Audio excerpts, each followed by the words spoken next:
Hi everyone, this is Kevin Kotz, and I thought I'd make a little video introduction to our course, which of course is History 651, Graduate Portfolio.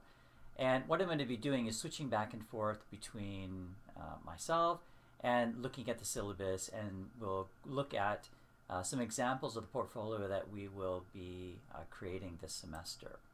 So what I have here is a syllabus, and I sent that out about a week ago. I just give you a little bit of contact detail for me, so where my office is, which is SF436. I do have an in-office office hour, which is Monday 8:45 to 9:45 in the morning, or certainly by appointment. I know many of you work during the day, and I actually need to leave campus by 4:15, 4:30. So you can contact me by email, and I give you my email address here. We can, if it's more convenient, have a meeting through Zoom if you need to talk to me. I would prefer that you not use the message system in Blackboard. I just have a hard time getting notifications that someone has actually messaged me, and then it sits there for a couple of weeks before I'm asked why I didn't respond, and that's exactly why I didn't respond. So in this course, we're going to be creating a digital portfolio, and then what I have here is the course description. So I'm not going to go through the entire syllabus. I'll just rely on you having read through the entire thing. A lot of what we're going to be doing is based on what Middle Tennessee State University has done with their MA students and their PhD students. I think it was a really good way to create an online portfolio. Just a reminder, this is a 2-unit course, so there's not a lot of work that needs to be done, and as such, I'm not going to accept late work. There has to be a really good reason for me to accept something late in a 2-unit course. So, and I've noticed over the past couple of years, quote, family emergency seems to be a reason a lot of students are giving lately for being late with their work. So just telling me a family emergency won't work. It really needs to be documented, mostly because you usually have an entire week or sometimes 2 weeks to do the work. So don't leave it until the last second. Our website or your portfolio will have your CV as well as a number of other items, and I've just listed them here. So for example, you're going to create tabs in your portfolio with a CV, with research, communication, and so on. If you haven't taken an online course before, you really need to have some self-discipline. So it's not self-paced. We have things due usually every other week, and again, I'm not taking late work. So you have to be self-motivated to take an online course. So if you're having issues, then you need to just pretend you're sitting in a classroom for 2 hours and watch any video lectures I end up doing, and I haven't quite decided if I'm going to do those, and then I'd like you to do whatever work you have to do, so just pretend you're in a class. Grading scale. So I just give them here. Everything is based on percentages, and what I do want to let you know is, obviously we're a graduate course, and I expect everyone to get an A. It's really a 2-unit course. That's pretty easy. In general, anything lower than the grade of B for any graduate student throughout our university is failing. So this grade scale is pretty easy for me to put together. A minus is excellent. B is sort of good. B plus is better, obviously, than sort of good.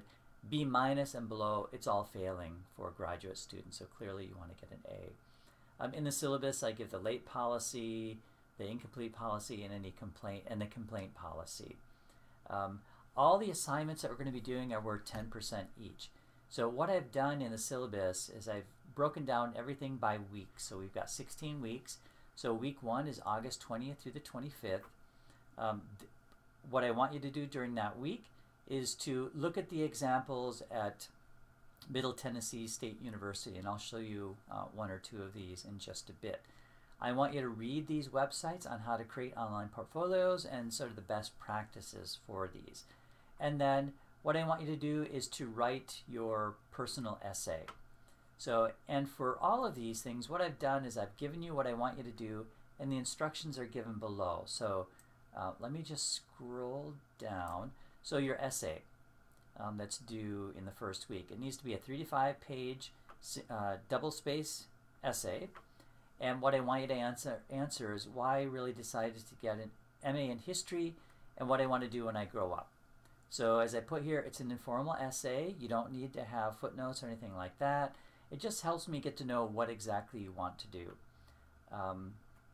This does not need to go up onto your website. So most of the assignments will go up there, but I do want you to upload it into the assignment folder in Blackboard. So you just upload it there, but don't put it into your website.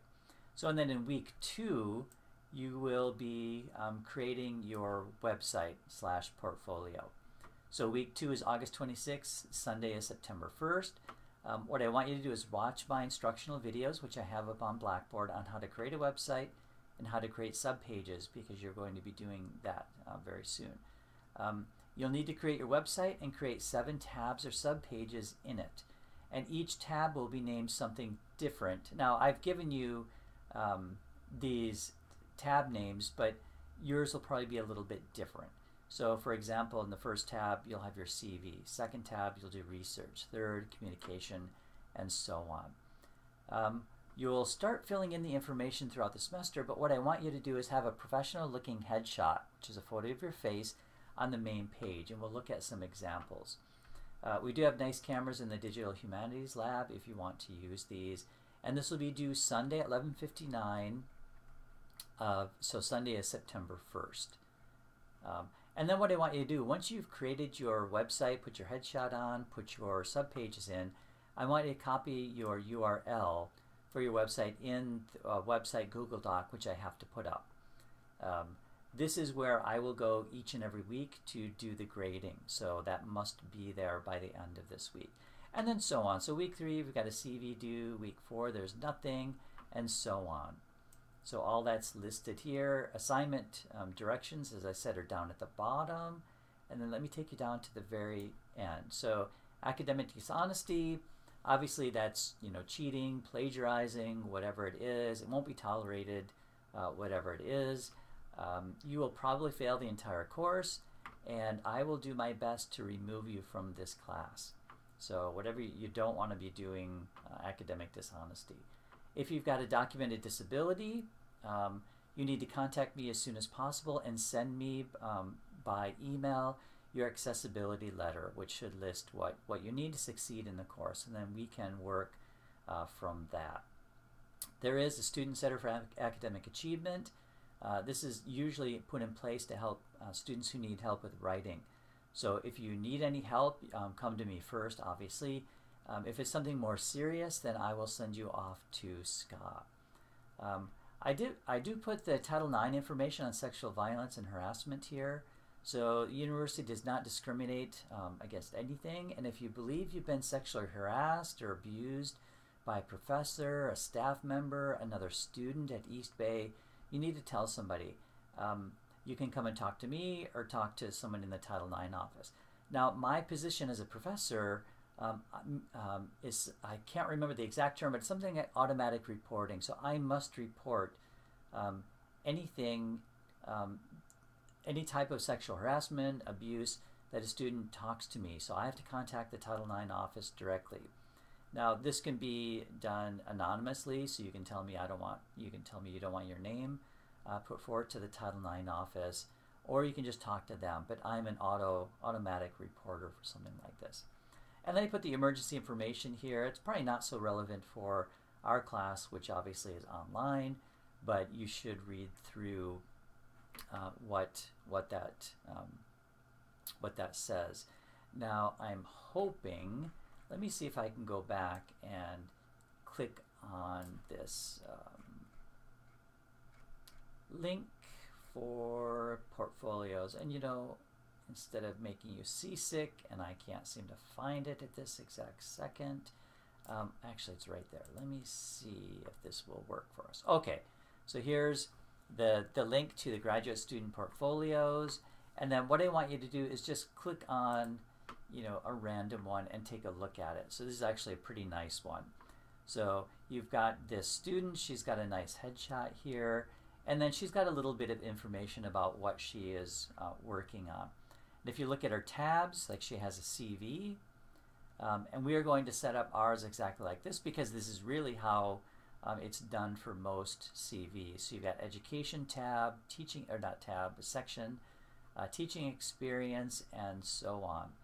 And then projects, scholarly works, teaching experience, and whatever else that this particular student wanted to put in there.